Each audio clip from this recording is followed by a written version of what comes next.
ஓம் நம சிவாய வாழ்க. திரு அண்ணாமலையாரை போற்றி. ஓம் குரு வாழ்க. வணக்கம். நம்ம தொடர்ச்சியாக அந்த சேனலில் பார்த்தீங்கன்னா மாத பலன்கள் போட்டு வரோம். வருஷம் மாதம் ஒவ்வொரு மாதம் எப்படி இருக்கும், எல்லா ராசிக்காரருக்கும் என்ன செய்யணும், என்ன செய்யக்கூடாது, நம்ம எந்த சிந்தனைகள் நம்மளை நோக்கி இழுத்து சொல்லணும், எப்போ பிரச்சனைக்கு தீர்வு வரும் அப்படிங்கிற மாதிரிலாம் நீங்கள் கேட்டனால மாத பலன் தொடர்ச்சியாக போட்டு வரோம். நிறைய அன்பு கேட்டனால அந்த வேலை நீங்கள் பார்க்கக்கூடிய மாதம் மார்ச் மாதம். சரிங்களா? இந்த மார்ச் மாதத்தில் அனைத்து ராசிக்குமே ஒரு அருமையான பலனை செய்ய இருக்குது. அந்த வேலை பார்க்கக்கூடிய ராசி துலா ராசி. பொதுவாகவே இந்த துலா ராசி அன்புகள் அப்படின்னா ஒரு கலைத்தன்மை மிகுந்தவர்கள். சரிங்களா? கலைத்திறமை இருக்கும், தொழில் திறமை இருக்கும், நேர்மையும் இருக்கும். துளாராசி அன்பு எப்பவுமே திராசு, அவருடைய சிம்பிள் திராசு. எடை போட்டு பார்ப்பாங்க. யாராக இருந்தாலும் எடை போட்டு பார்க்கக்கூடியவங்க. இவங்க எப்படி அப்படி தான் பேசி கொஞ்ச நேரத்தில் கண்டுபிடிச்சிருவாங்க. சரிங்களா? அதே போல் இவங்க எந்த ஒரு பிஸ்னஸ் பண்ணாலும் சரி, யாருக்கு இடத்துல பண்ண மாட்டாங்க, வேலையை அப்படி யாருக்கு தொல்லை கொடுக்க மாட்டாங்க, எங்கேயும் பிரச்சனை இருக்கக்கூடாது நினைக்கக்கூடியவங்க. சரிங்களா? எந்த இடத்துல நம்ம இருந்தாலும் அந்த இடத்துல ஒரு பிரச்சனை இருக்கக்கூடாது அப்படின்னு நினைக்கக்கூடியவர்கள் தான் இந்த துளாராசி அன்பர்கள். அதோட பேச்சும் பார்த்திங்கன்னா ஒரு புண்ணிய கலந்த பேச்சாக இருக்கும். சரிங்களா? அனைவருக்குமே என்ன பண்ணுவோம், பிடிக்கக்கூடிய தன்மையை இந்த பெற்று பேச்சு என்ன பண்ணுவோம், உங்களுடைய பேச்சில் அனைவரும் கவர்ந்துருவாங்க. ஏன்னா சுக்கிர ஆதிக்கம் பெற்றவர்கள். புரியுதுங்களா? சுக்கிர யாருக்கெல்லாம் இருக்கோ அவங்கெல்லாம் கண்டிப்பாக என்றைக்குமே என்ன பண்ணுவாங்க, ஒரு அன்பு கலந்த பேச்சு, புண்ணிய கலந்த பேச்சு, ஒரு நளின பேச்சு. பெண்கள் விஷயத்தில் பெண்கள்கிட்ட பேசினாங்கன்னா பெண்கள் ஈஸியாக அவங்களுக்கு ஃப்ரெண்ட்ஸ் ஆயிடுவாங்க. அத்தகைய பேச்சு திறமை கொண்டவர்கள் இந்த துளராசி அன்புகள். உங்கள் திறமைக்கு ஏற்றாறு போலவே இந்த மாத பலன்கள் பார்த்தீங்கன்னா உங்களுடைய ராசின்னு சொல்லக்கூடிய சுக்கிர பகவான் உங்களை கடத்திலையும் சொல்லக்கூடிய 7ஆம் அதிபதியான செவ்வாய் பலன் உச்ச பெற்ற அப்போ செவ்வாய் பலனை சேர்ந்து உங்கள் 4ஆம் அதிபதியை 4ஆம் வீட்டில் இருக்கிறார். இப்போ 4ஆம் பாவங்கிறது என்ன, சுகஸ்தானம். முதல்ல யாருக்கெல்லாம் இந்த மாதத்தில் உடலில் சரியில்லாமல் இருக்கேன், ட்ரீட் பண்ணிக்கிட்டு இருக்கேன், ரொம்ப நாளாக வைத்தியம் பண்ணிட்டு சாமி, என்னமோ பரிகாரம் பண்ணிட்டேன், ஒன்றுமே கேட்கல, ஆஸ்பத்திரியிலே இருக்கேன், உடலில் சளி பிரச்சனையாக இருக்குது, இஎன்டி பிரச்சனையாக இருக்குது, இந்த மாதிரிலாம் ஒரு நுரையீரல் பிரச்சனையாக இருக்குது. ஏன்னா சுக்கிர பகவான் கண்டிப்பாக சுக்கிராதிகளுக்கு இந்த நீர்நிலை சார்ந்த பிரச்சனைகள் வரும். சரிங்களா? அத்தகைய நோய் பிரச்சனை இருக்குன்னு சொல்லக்கூடியவங்களுக்கு கண்டிப்பாக நோயிலிருந்து விடுபடைய மாதமாக இந்த மாதம் இருக்கும். ஏன்னா இந்த மாதம் பிறக்கையிலே பார்த்தீங்கன்னா வெள்ளிக்கிழமை விசாரணத்தில் இப்போ குருவுடைய சாரத்தில் பிறக்குது.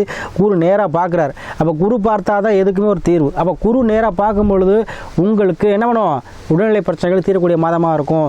அதே போல் குருச்சந்திர யோகம் வருமானம் சார்ந்த விஷயத்தில் அதிகமான வருமானத்தை கொடுக்கும். வண்டி வாங்க கண்டிப்பாக வாங்குவீங்க. 2ஆம் அதிபதியான சுக்கிர பகவான் செவ்வாயில் சேர்ந்திருக்கிறார். அப்போ கனரக இயந்திரங்கள் வாங்க, ஜேசிபி, டிப்பர் லாரி, இந்த மாதிரி பஸ்ஸு, இந்த மாதிரி கனரக இயந்திரங்கள் வாங்கக்கூடிய தன்மையை கொடுக்கும். அதே போல் வசதிக்கு ஏற்றாறு போல் கொஞ்சம் பணக்காரங்க கனரக வாங்குவீங்க. கொஞ்சம் மிடிலாக இருந்தீங்க அப்படின்னா ஒரு சொகுசு வாங்கணும், கார் வாங்குறது. சரிங்களா? ஒரு கார் வாங்குறதோ, ஒரு பைக் வாங்குறதோ, இல்லை ஏதோ ஒரு வகையில் வீட்டுக்காக பொருள் வாங்குறதோ. ஏன்னா சுக்கிர பகவான் ஆடைகளுக்கு சொந்தக்காரர். அப்போது கண்டிப்பாக ஆடை ஆபரணங்கள் வாங்கக்கூடிய மாதமாக இந்த மாதம் இருக்குது. ஏன்னா உங்களுக்கு குரு நேராக பார்த்துறாரு. அப்போ ஆடை ஆபரணமும் வாங்குற மாதிரி இருக்கும்.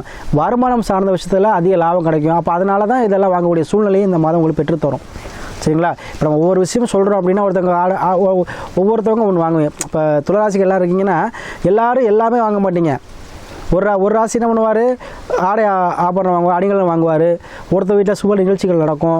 ஒருத்தவங்கள கால்நடைகள் வாங்குவீங்க, ஒருத்தவங்க வீடு கட்டுவீங்க, ஒருத்தவங்க ஜேசிபி வாங்குவீங்க, ஒருத்தவங்க என்ன பண்ணுவீங்க, சொகுசு வாகனம் வாங்குவீங்க, ஒருத்தவங்க பைக் வாங்க. அப்போ துளாராசி அன்புகள் எல்லாருக்கும் என்ன பண்ணுவோம், ஒவ்வொரு பலன்கள் நடக்கும். அப்போ 4ஆம் பாவம் சம்மந்தப்பட்ட ஒருத்தவங்க முடியாமல் இருப்பீங்க, சரியாயிருவீங்க.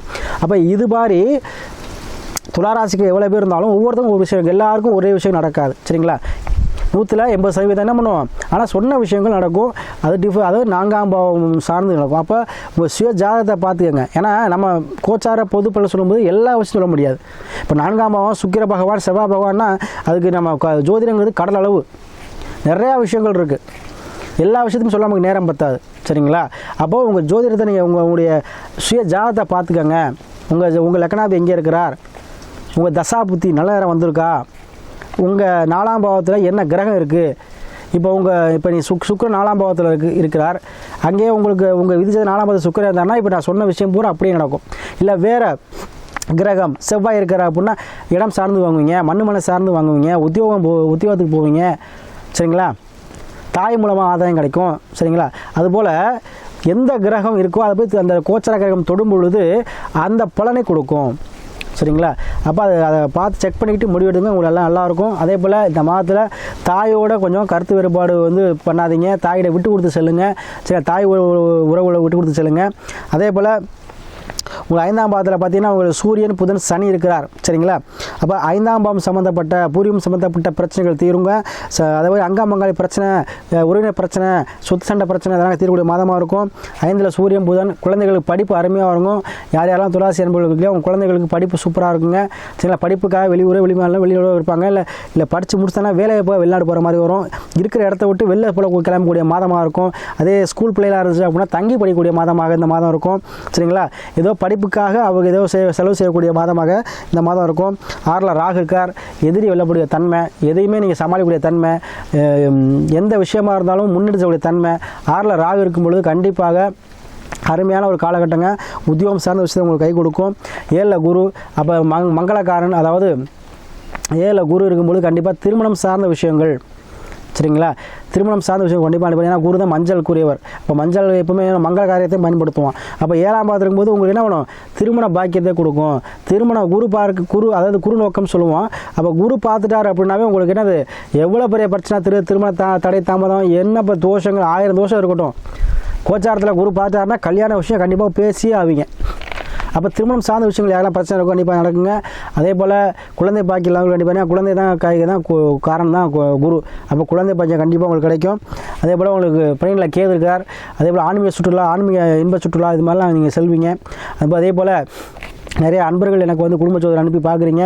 உங்கள் அனைவருக்கும் தொடர்ந்து ஆதரவளிக்கக்கூடிய அனைத்து அன்பர்களுக்கும் நன்றியை தெரிவித்துக் கொண்டு, அதே போல் நம்ம சொல்லக்கூடிய பரிகாரமாக இருந்தாலும் சரி, சொல்லக்கூடிய வழிபாடு முறையாக இருந்தாலும் சரி, கண்டிப்பாக நீங்கள் நம்பிக்கையோடு செய்யுங்க. உங்களுக்கு அனைத்து சித்தியாகும். சரிங்களா? அதே போல் இந்த மாதம் உங்களுடைய எண்ணங்கள் எல்லாம் எப்படி இருக்கும் அப்படின்னு பார்த்தீங்கன்னா, மன வீடு குடும்பம் சார்ந்த விஷயங்கள் நோக்கம் இருக்கும். வண்டி வாகனம் இது மாதிரி வாங்குறதோ, ஒரு கால்நடை வாங்குறதோ, இல்லை இடம் சம்மந்த விவசாய பணிகள் செய்கிறதோ, இல்லை பூர்வீகத்தில் ஒரு ரியல் எஸ்டேட் பண்ணியிருந்தீங்கன்னா ஒரு இடத்த வித்துட்டு ஒரு இடத்த வாங்குறதோ, இந்த மாதிரி விஷயங்கள் இடம் சம்மந்தப்பட்ட விஷயங்கள் உங்களுக்கு கண்டிப்பாக கை கொடுக்கும். ஒவ்வொருத்தவங்க ஒன்று இருக்கும். அதில் உங்களுடைய ஜாதகத்தை பார்த்துட்டு எதில் முடிவெடுங்க. கண்டிப்பாக இந்த மாதம் உங்களுக்கு குடும்பம் சார்ந்த விஷயத்தில் ஒரு அனுகூலமாக இருக்கும். குடும்பம் சார்ந்த விஷயத்தில் உங்களுக்கு ஆதரவு இருக்கும். மனைவி கணவன் மணி பிரிஞ்சு கண்டிப்பாக சேரக்கூடிய வாய்ப்புகளை பெற்றுத்தரும். ஏன்னா செவ்வாய் சுக்கிரன் இணைவு, கண்டிப்பாக கணவன் மனைவி கண்டிப்பாக இணைஞ்சே இருப்பீங்க. அந்யோன்யங்கள் அதிகரிக்கும்.